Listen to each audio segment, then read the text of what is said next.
Hi everyone, welcome to your second video of the second week of English 1020.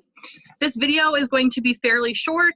I just want to talk about a few tips and tricks as you prepare to start writing your project one, okay? All right, so what we're going to do in this video, I'm going to talk about how to write an introduction, and then we're going to talk about how to write a thesis for the rhetorical analysis project, because it likely looks different than a thesis that you've written for research papers or different projects in the past, okay? And then briefly, I just want to talk about this essay by Anne Lamont, which is called Shitty First Drafts. Usually I read this in class and we can talk about it as a whole, but considering the shortened nature of the course, I'm not requiring that you read it, but I just want to talk about it because I think there are some interesting points that she brings up, okay? All right. So as you prepare to write your rhetorical analysis paper, one of the things that students often struggle with is how to write an introduction, especially how to write an introduction for this weird genre of rhetorical analysis that maybe they haven't written before. So this is a good generalized way of approaching this introduction, or really any introduction that you'll write in this class. So it's called the inverted triangle, as you can see why. Essentially, you want to start with a hook, right? You want to start with a broad general statement that introduces the reader to your topic. And then you're going to have what is called a bridge, where you just continue making general introductory remarks. And then finally, near the conclusion of your introduction, you want to state your thesis, okay? The thesis doesn't necessarily have to be the last sentence in your introduction, but it likely will come near the end after you've already introduced the topic and what you're talking about, okay? So here is a breakdown of these parts of the introduction. So a hook statement is used to grab the audience's attention. So it is associated with the overall thesis, right? So everything in your introduction should really be working towards getting the reader to your thesis, okay? So I did post on Canvas, which you are, I don't know, encouraged, I guess, to look at if you want to, the material that this is from. So it talks about some types of hook statements that you can use. I posted 2 different articles that you can read that give suggestions for how to write an introduction or how to write a hook statement. So feel free to peruse those if you need help in that area. But essentially the hook is something that is just going to get your reader interested, draw your reader in, okay? And then the bridge is really just the hook to the thesis. So this, if you kind of think about it, if you think about your introduction as like a Wikipedia article maybe, this is kind of where you have just any background information, why this topic matters, a summary, analysis, etc.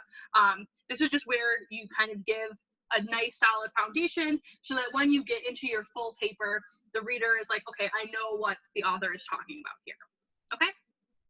And then finally, a thesis, as we all know, this is a single statement that expresses what will be proven. So it is one idea, it's specific, and it's tailored to the length of the essay.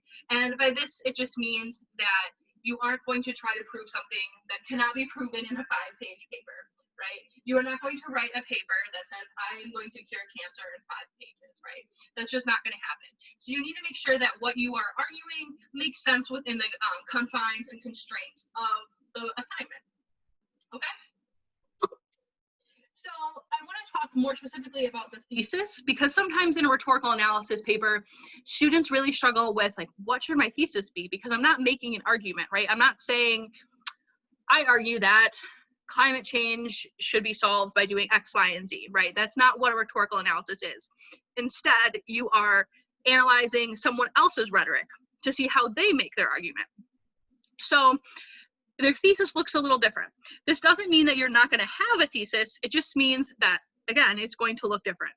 So this is from, or this sample is from a student paper, and it does a very good job of demonstrating what a thesis for a rhetorical analysis should look like.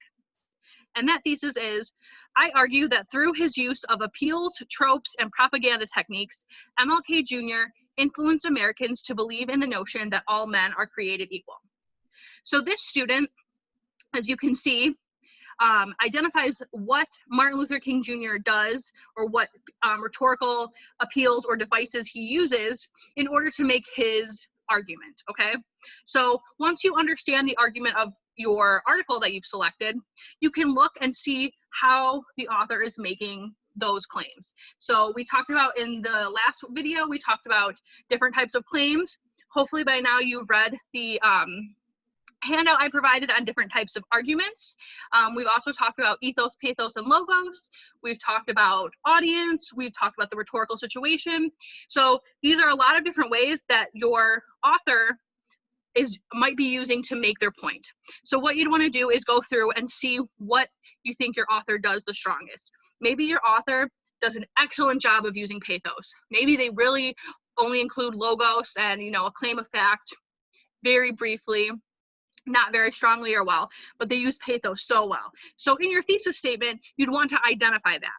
You'd want to say, I argue that, which is a good way to start to make sure that you have a thesis if you're unsure of how to write that. I argue that through her incredible usage of pathos, whatever your author's name is, argues that blank, right? Something like that. This is a really good one because this student identifies multiple ways that MLK Jr. uses these rhetorical appeals and devices. But start with one or two if you're trying to figure this out, this genre out, and go from there, okay? So conversely, an example of a thesis that does not fit the rhetorical analysis is, I argue that Martin Luther King Jr. was a great man and had good ideas. So while this statement might be true, this does not really fit the parameters of what a thesis statement should do for a rhetorical analysis. In this paper, you are not going to be arguing that Martin Luther King Jr. was a great man and that he had good ideas, right? Instead, you're going to be analyzing the way that Martin Luther King Jr. used his speech to make a claim. Okay, so do you see the difference between those two? Your thesis is going to be about how effective somebody else's argument is. Okay, and maybe in your article, you don't think your author did a good job of getting their point across. That's perfectly fine too, and your thesis can reflect that. You might say, although author's name utilized logos, ethos, claims of fact, and claims of value, her overall argument fell short because of whatever. That's perfectly fine too. But I hope you can see the difference between these two theses, okay? So you are not making an argument about what the author is talking about or your own ideas about the article you've chosen. Instead, you're analyzing and you're making an argument about how effective somebody else's speech and rhetoric is, okay? Okay, so the last thing I want to talk about is called Shitty First Drafts. I posted on Canvas as well an excerpt from this essay. I believe it's only like 2 pages that you can look at if you'd like to. I'm not requiring it, but it might help if you are struggling with beginning an essay. So essentially in this essay, Anne Lamont, who is a professional writer, talks about the assumption that people have regarding writing, especially professionally or in academia. People think, oh, well, they're a good writer. They sit down and the words flow and it's beautiful and their sentences go so nicely and they have wonderful transitions and everything is perfect, right? However, that is not the case. That is not the case for any writer, anyone who has ever written. So the point of reading this article is so that you can see how even people who are professional writers, people who consider themselves good writers, struggle with just getting words on a page. So the point of her article is, or her essay rather, is to encourage young writers to just start writing. Instead of being so worried about, okay, well, Erica said I need to start my paper with a hook. I gotta think of the perfect hook. Instead of doing that, say, okay, I kind of think that in this article, Toni Morrison is talking about X. So I understand that. I don't really know what my hook is going to be yet, but I think I understand how Toni Morrison really uses ethos. She really relies on her credibility. So I'm just going to write about that and see kind of what goes from there. Okay, so that is what Anne Lamont is encouraging you to do. is to start where you're comfortable, start what you know, even if you don't know, if you're like, oh my God, this article is so confusing, I don't understand. Start just by getting words on a page, because often you'll find that, you know, you might have 2 paragraphs of complete crap, but you might have 1 or 2 sentences that actually make sense, that are well articulated, that actually get at the point of the assignment. And you can take those 2 sentences and you can go from there. So instead of working through your paper saying this sentence has to be perfect, the next sentence has to be perfect, the next sentence has to be perfect, and really getting bogged down in little tiny things, start the writing process more broadly. Just start putting words on that horrible blank Word document where you have your cursor just blinking at you saying, like, please write something, okay?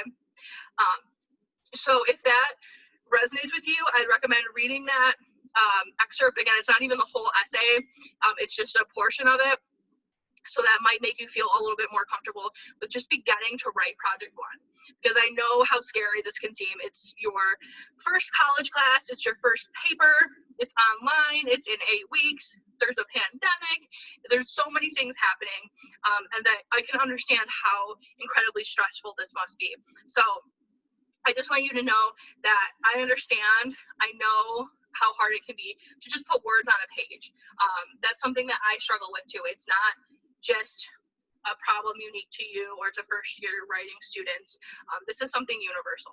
So my advice would be to just start, once you've selected your article, to just start with what you know and what you're comfortable with. Make sure that you look at student sample papers that are posted under the week 2 module. That might also help you. Look at the rubric, look at the assignment, make sure you are fully engaged with what is expected of you, and just start putting words on a paper, okay? I hope that is helpful. If you need anything from me as you begin to approach writing this project, or as you begin just writing your shitty first draft, as it were, please reach out to me, let me know. I look forward to helping you all work on this project over the next week. All right, bye everyone.